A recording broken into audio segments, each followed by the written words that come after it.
गुरुर्ब्रह्मा गुरुर्विष्णुर्गुरुर्देवो महेश्वरः गुरुः साक्षात् परं ब्रह्म तस्मै श्रीगुरवे नमः। श्रीगुरुभ्यो नमः। శ్రీమాత్రే నమః। దుర్గాయై నమః।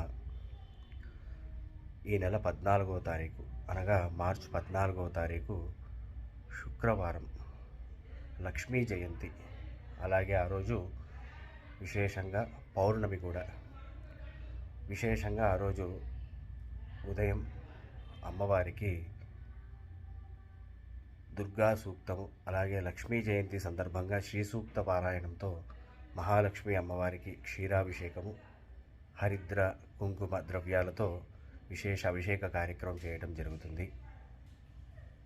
శుక్రవారంతో కూడినటువంటి పౌర్ణమి.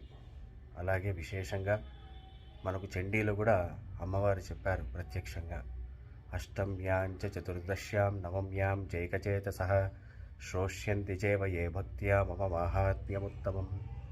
అమ్మవారి ఆరాధన అష్టమి, నవమి, చతుర్దశి, అలాగే అమావాస్య, పౌర్ణములు కూడా చాలా విశేషమైనటువంటి యొక్క రోజులు. అటువంటి యొక్క అమ్మవారి ఆరాధన ఆ రోజుల్లో చేస్తే విశేషంగా మనకు అధికస్య అధికం ఫలం. అంటే మామూలుగా చేస్తే వచ్చే ఫలితం ఒకసారి అయితే, పర్వదినాల్లో చేస్తే వచ్చేటువంటి ఫలితము 1000 రెట్లు ఎక్కువగా ఉంటుంది. కాబట్టి ప్రతి నెల మనం గత 3 నెలల నుంచి చండీ పారాయణం చేస్తున్నాము. విశేషమైనటువంటి స్పందన ఉంది. అలాగే ఈ నెల పాల్గొన మాసంలో మనకు ఇంకా విశేషంగా శుక్రవారం, పౌర్ణమి, అందులో లక్ష్మీ జయంతి ఇన్ని కలిసి వచ్చాయి. ఎంత విశేషమైనటువంటి రోజంటే, రుణ బాధలు, ఎటువంటి బాధలైనా లక్ష్మీ అమ్మవారంటే కేవలం డబ్బుకు సంబంధించే కాదు, ఐశ్వర్యం, ఇంట్లో అన్ని రకాలుగా మంచి ఐశ్వర్యాన్ని ఇచ్చేటువంటి అమ్మవారు లక్ష్మీ అమ్మవారు.